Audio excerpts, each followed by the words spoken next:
America அப்படின்னு சொன்னாலே, Israel என்று சொன்னாலே மற்றவர்கள் வந்து ஆடி போய் விடுவார்கள் என்கின்ற கருத்து மக்களிடத்தில் இருக்கிறது. ஆனா இன்னைக்கு இவர்களுடைய இந்த அத்துமீறலுக்கு, இவர்களுடைய அடாவடி தனங்களுக்கு ஈரான் மிகப்பெரிய ஒரு கடிவாளத்தை வந்து போட்டிருக்கிறார்கள். முதல்ல அத்துமீறி ஈரான் மீது போரை தொடுத்து தாக்குதல் நடத்தி இருக்கிறது. அன்னையிலிருந்து இன்னைக்கு வரைக்கும் அவர்கள் எதிர்கொள்ளக்கூடிய அந்த வேலையை பார்க்கிறார்கள். தற்போது கூட நீங்க செய்தியை பார்த்தீங்க அப்படின்னா, அமெரிக்காவும் வந்து களத்துல வந்துச்சா, அப்போ ஈரான் என்ன செய்யல, பின்வாங்கல. செய்தியும் சிந்தனையும் என்கின்ற இந்த நிகழ்ச்சியில தொடர்ந்து 12 நாட்களாக நடைபெற்று வரக்கூடிய இஸ்ரேல் மற்றும் ஈரானுடைய போரை குறித்து சில செய்திகளை நாம் அறிந்து கொள்ள இருக்கிறோம். இந்த இஸ்ரேல் நாடு ஈரான் மீது வந்து போர் தொடுக்கிறது. இஸ்ரேலுடைய எந்த செயல்பாடாக இருந்தாலும் அதற்கு பின்னால் அமெரிக்கா இருக்கிறது. இஸ்ரேல் நாட்டை தன்னுடைய கைக்குள் வைத்து அதை செயல்படுத்தக்கூடிய ஒன்றாகத்தான் அமெரிக்கா இருக்கிறது. அப்ப இஸ்ரேல் ஈரான் மீது போர் தொடுக்கிறது, இஸ்ரேல் வந்து காசாவின் மீது வந்து போர் தொடுக்கிறது என்கின்ற அந்த செய்திகளுக்கு பின்னால் அமெரிக்கா என்பது இல்லாமல் இல்லை. இது தற்போது வெளிப்படையாக வெளிப்பட்டு விட்டது. ஏன்னா ஈரானுக்கு எதிராக, இஸ்ரேலுக்கு ஆதரவாக அமெரிக்கா களமிறங்கி தாக்குதல் வந்து நடத்தி இருக்கிறது. அப்ப வெளிப்படையாகவே தெரியுது. இன்னைக்கு பொதுவா நாட்டு மக்கள் அனைவரும் அறிந்த ஒரு செய்தியாக இருக்கிறது. இஸ்ரேல் தன்னுடைய சுய எண்ணத்தோடு அவங்க வந்து செயல்படவில்லை, அதை வந்து செயல்படுத்தக்கூடிய ஒன்றாக இந்த அமெரிக்கா இருக்கிறது. இன்னைக்கு அது வெளிப்படையா என்ன செஞ்சிருக்கு, இந்த அமெரிக்காவுடைய அந்த செயல்பாட்டின் காரணத்தினால் அது வந்து மிக தெளிவாக வெளிப்பட்டு இருக்கிறது. அப்ப இது ஒரு செய்தியாக இருக்கிறது. இஸ்ரேலும் அமெரிக்காவும் ஒட்டுமொத்த அரபு நாடுகளை குறிவைத்து இவர்களுடைய அந்த செயல்பாடை அமைத்துக் கொண்டிருக்கிறார்கள். இப்போ எப்படின்னு பாத்தீங்கன்னா, இவங்க சொல்லக்கூடிய காரணம் வந்து பாத்தீங்கன்னா அணு ஆயுதம் வந்து வைத்திருக்கிறார்கள். ஆனா அதுக்குள்ள இருக்கிறது என்ன அப்படின்னு பாத்தீங்கன்னா, ஒண்ணு அந்த நாட்டில் இருக்கக்கூடிய வளங்களை சுரண்டுவது, இன்னொன்னு பாத்தீங்கன்னா அந்த நிலங்களை வந்து அபகரிப்பது. அப்ப அந்த விஷயத்தை தான் என்ன செய்யறாங்க, அமெரிக்காவும் இஸ்ரேலும் தொடர்ச்சியாக அரபு நாடுகளை குறிவைத்து செயல்படுவதை நம்ம பார்க்கிறோம். வெளியில சொல்ற வார்த்தை தான் என்னது, அவங்க வந்து அணு ஆயுதம் வந்து வைத்திருந்தார்கள். உள்ள போறதுக்கான காரணம் அணு ஆயுதத்தை வந்து வைத்திருந்தார்கள்.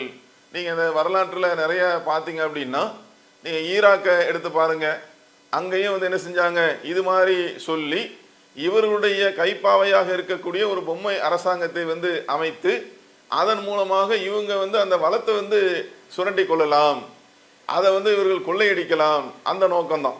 அதே மாதிரி நீங்க ஆப்கான்ல பாத்தீங்க அப்படின்னாலும் அங்கேயும் என்ன இருக்கு, இந்த மாதிரி ஒரு நிகழ்வு அங்கேயும் வந்து நடந்திருக்கு. இவர்களால் பாதிக்கப்பட்ட அந்த நாடுகளுடைய நிகழ்வு நீங்க பாத்தீங்கன்னா இந்த ரெண்டுல ஏதாவது ஒன்று நடந்திருக்கும். ஒன்று அந்த நாட்டுடைய வளங்களை இவர்கள் அபகரிக்கக்கூடிய ஒன்று நடந்திருக்கும்.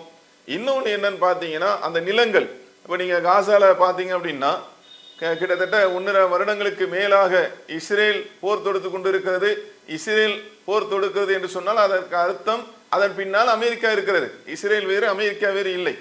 அப்போ அந்த அமெரிக்காவும் இஸ்ரேலும் சேர்ந்து அங்கே வந்து இந்த நிகழ்வெல்லாம் நடத்துறது. அது எதுக்காக, இஸ்ரேல் என்பது உருவாக்கப்பட்ட ஒரு நாடு, அதனுடைய எல்லையை விரிவாக்கம் செய்வதற்காக, நிலத்தை வந்து அபகரிப்பதற்காக நடத்தப்பட்ட ஒன்று. அப்போ இதை பார்த்தீங்கன்னா நிலத்தை வந்து அபகரிக்கிறது. இன்னொரு பக்கத்துல இப்ப ஈரானோட நடக்கிறது, மத்த அரபு நாடுகளை குறி வச்சது, அது அந்த நாட்டுடைய வளத்தை வந்து குறி வைக்கிறது. அப்ப இது போன்ற வேலைகளைத்தான் அமெரிக்காவும் இஸ்ரேலும் செய்து கொண்டிருக்கிறார்கள். அப்ப அந்த வரிசையில தான் என்ன செய்யறாங்க, ஈரான் மீது இஸ்ரேல் என்ன செய்யுது, அத்துமீறி முதலாக தாக்குதல் வந்து தொடுக்கிறது.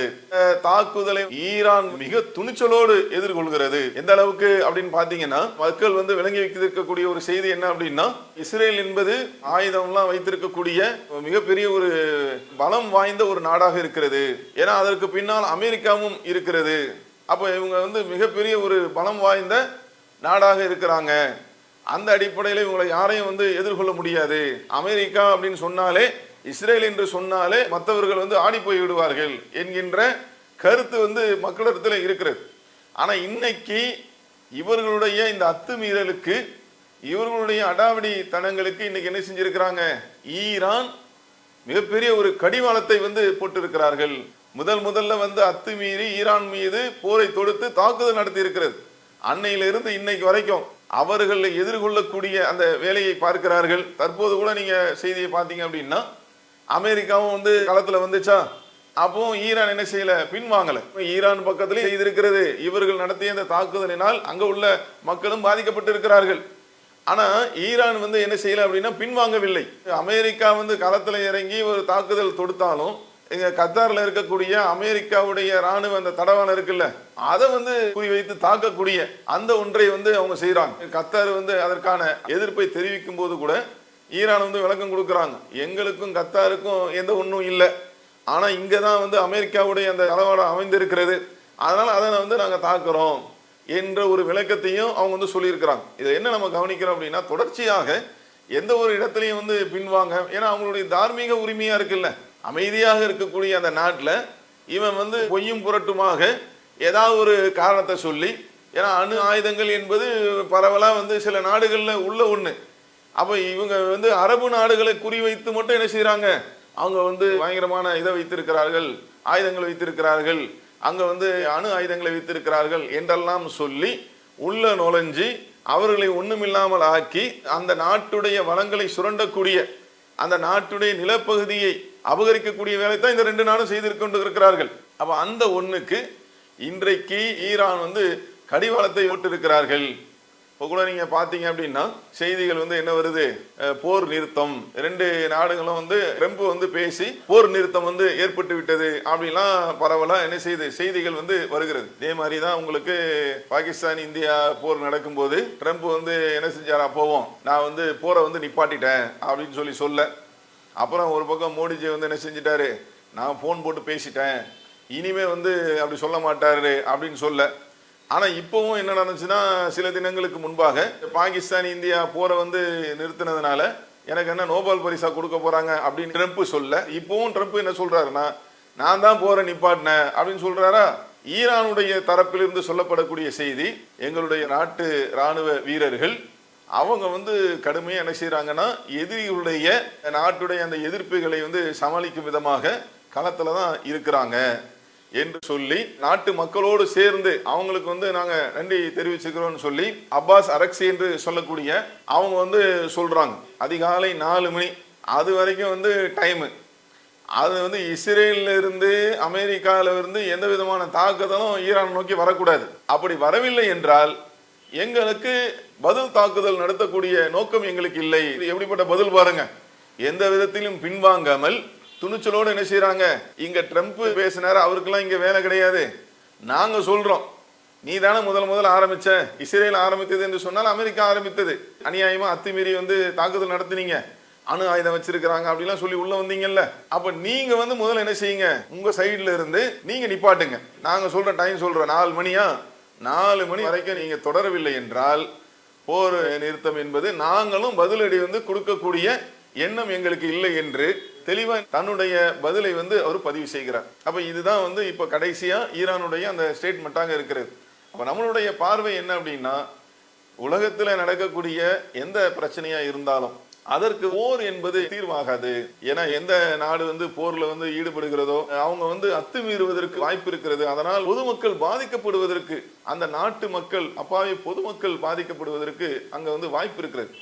அதனால எந்த ஒரு பிரச்சனையாக இருந்தாலும் அதை வந்து போர் மூலமாக தீர்ப்பதற்கு முனையாமல் பேச்சுவார்த்தைகள் மூலமாக தீர்த்து கொள்வதற்கு அவங்க வந்து முயற்சி செய்ய வேண்டும் என்பது ஒரு செய்தி. இஸ்ரேல் என்று சொல்லக்கூடிய நாட்டினாலும் அமெரிக்காவாலும் ஒட்டுமொத்த உலகத்திற்கே ஒரு அச்சுறுத்தல் இருக்கிறது.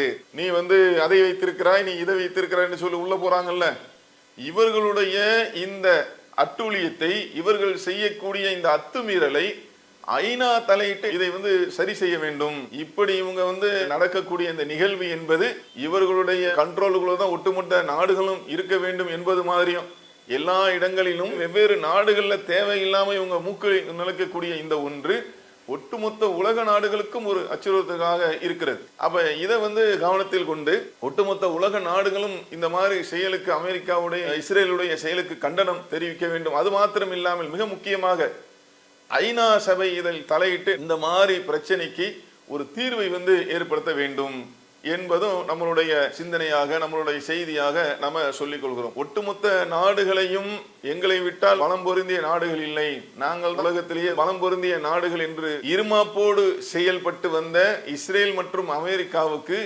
இன்றைக்கு ஈரான் அதற்கான ஒரு கடிவாளத்தை போட்டிருக்கிறது என்கின்ற இந்த செய்தியை சொல்லி நிறைவு செய்கிறோம். அஸ்ஸலாமு அலைக்கும் வரஹ்மத்துல்லாஹி வபரகாத்துஹு.